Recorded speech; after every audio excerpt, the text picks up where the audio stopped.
macam ni. Ini ni a bit macam serius sikit lah soalan dia. Kawan saya semua ramai dia tanya dekat production semua, dia suruh saya tolong tanya kan kepada ustaz. Okey, perempuan aurat dia, suara tu aurat juga sebenarnya.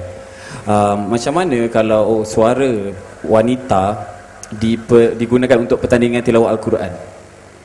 Apa hukum dia? Saya cuma nak tahu, ramai orang tanya tu je.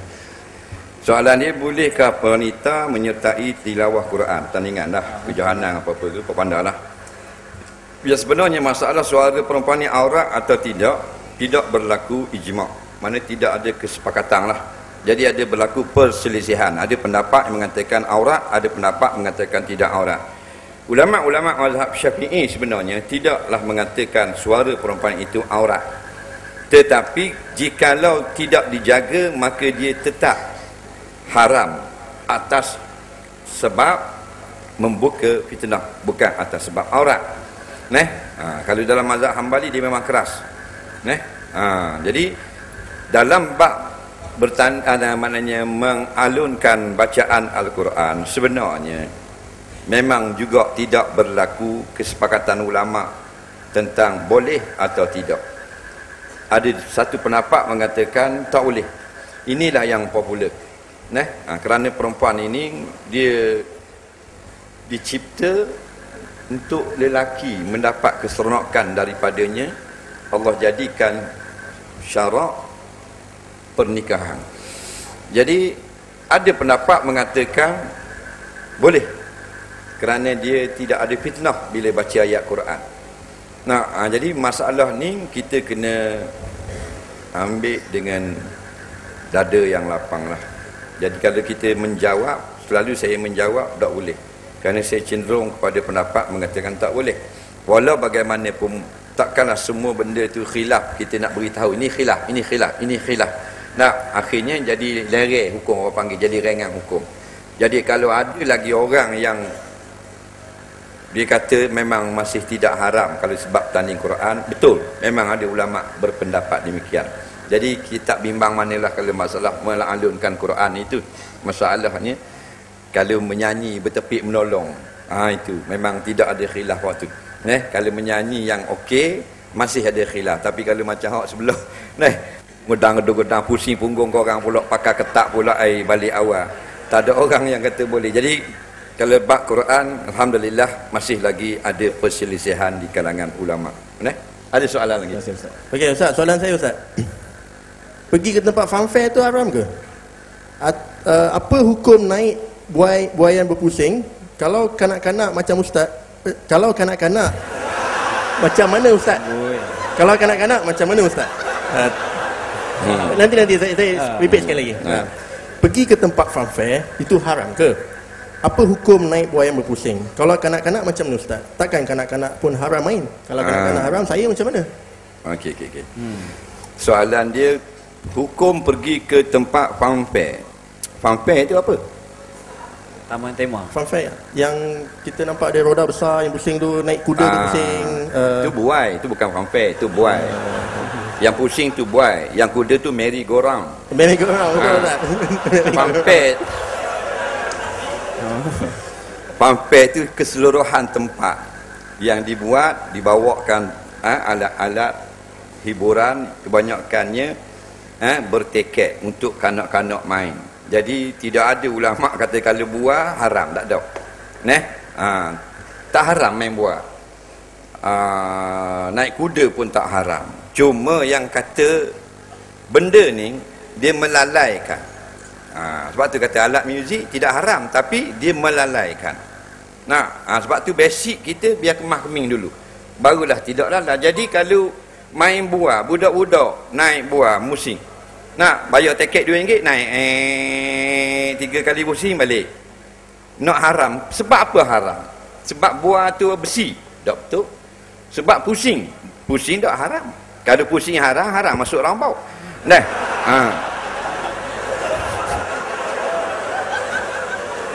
Jadi kalau kita tengok, sebenarnya sebab itulah Islam begitu indah. Sesuai dengan fitrah kanak-kanak sekalipun. Kanak-kanak suka main, bawa, bayar tiket boleh.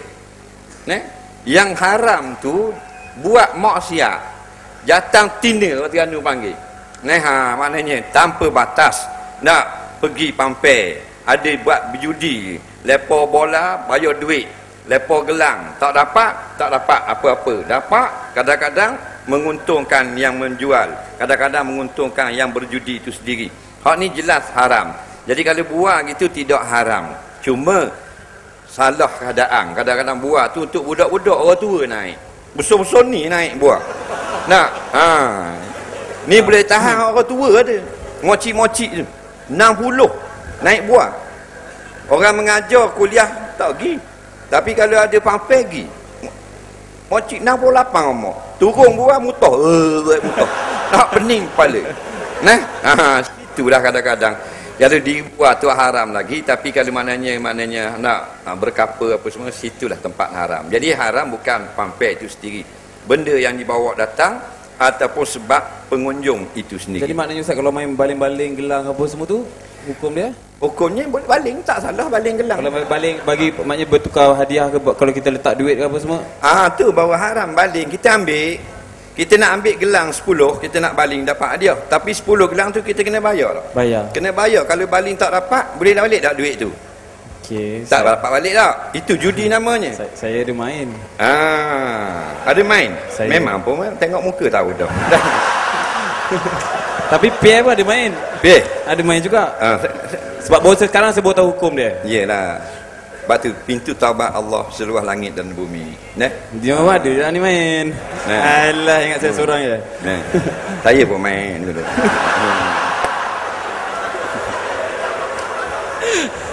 Jadi kalau kita tak mau berjudi, kita pergi tempat gelang tu, ambil je gelang. Lepo je. Jadi lepo gelang tu bukan berjudi. Lain pula cerita nanti pasal. Lain cerita. Jadi dia marah kita. Memang tak boleh marah sebab saya tak nak berjudi. Saya pinjam gelang, lepo. Tu cerita dia. Jadi haram judi tu dosa besar. Jadi kita haraplah benda-benda ni biar tak ada di dalam negara kita. Sebab kita kurang tahu. Bila kurang tahu, kita terlibat. Tu yang judi koyok-koyok teket tu. Tu haram juga tu budak-budak. Kemudian ada soalan saya ni, ini saya nak tahu sangat Ustaz. Saya nak tahu apakah jatuh hukum talak kalau seorang suami isteri tu dah berlakon dalam satu drama atau filem atau drama radio sekalipun.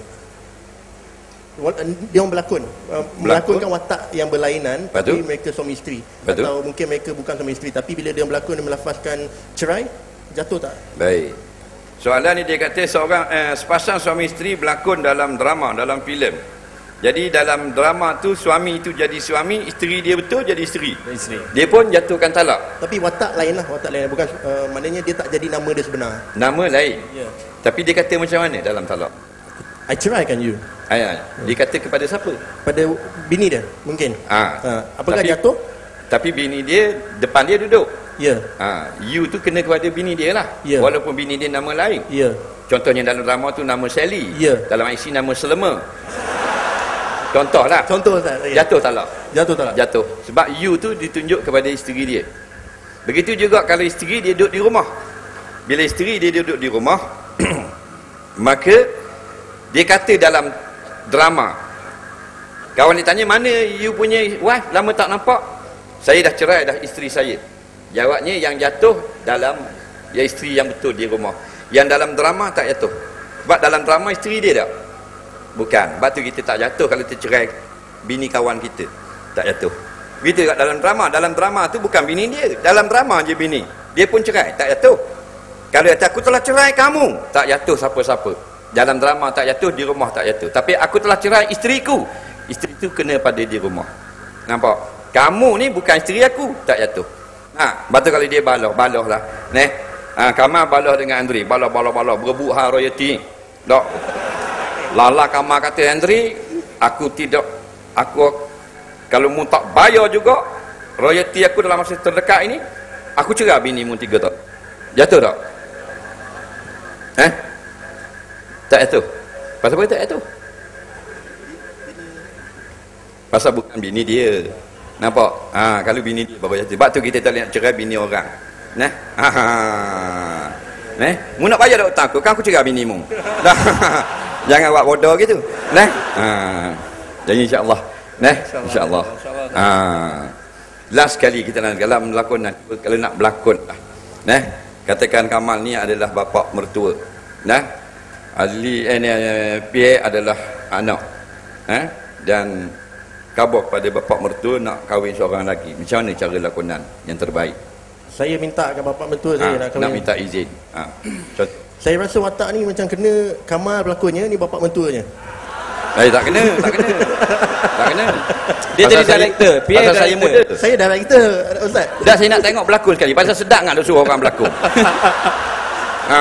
Okey, saya cuba. Asal kak sok. Tapi Ustaz kena bagi action kat, tidak saya tak boleh berlakon. Tak apa. Okey, boleh Ustaz? Boleh. Ni bapa mertua.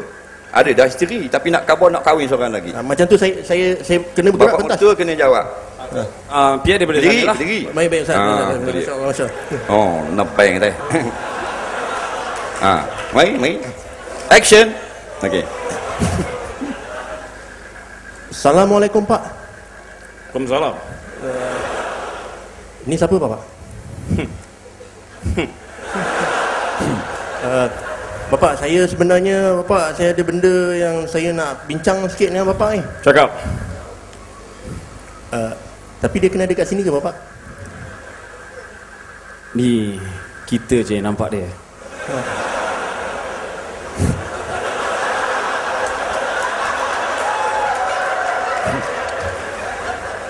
Bapak, Ya. hari ni Bapak sungguh segak. Apa dia? Ulang balik. Papa tak dengar. Maaf. Bapak segak orang ni. Apa say? Jangan cakap say dengan bapa. Bapak, izinkan saya nak kahwin satu lagi? Kenapa? Apa isteri kau selama ni tak cukup ke? Sampai hati Bapak. Selama ni saya lah yang menjaga Bapak. Kak. Tak habis lagi. Kak. Tak tengok surat ni. Saya komen sikit dah. Skrip tu salah. Salah. Takkan bapa mertua, bila bapa mertua kata macam mana tadi? Kenapa nak kahwin? Kenapa? Apa yang tak cukup lagi dengan isteri kau? Jawab macam ni. Sampainya hati bapa. Itu jawapan Pierre. Sampainya hati bapa. Ada pula gitu. Jawabnya macam mana Ustaz? Jawabnya. Bapak, saya berterus terang ini, saya nak kahwin seorang lagi. Kenapa? Kerana perempuan itu suka kepada saya Ustaz, dan dia sanggup untuk bermadu. Bagaimana pula dengan isteri kamu? Mana saya peduli.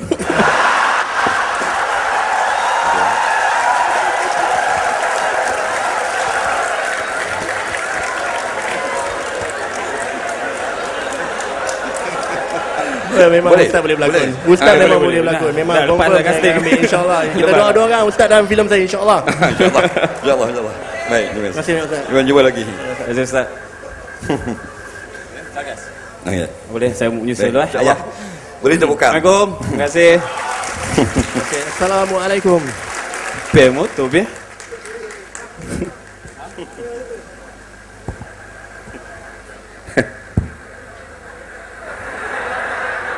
Masuk.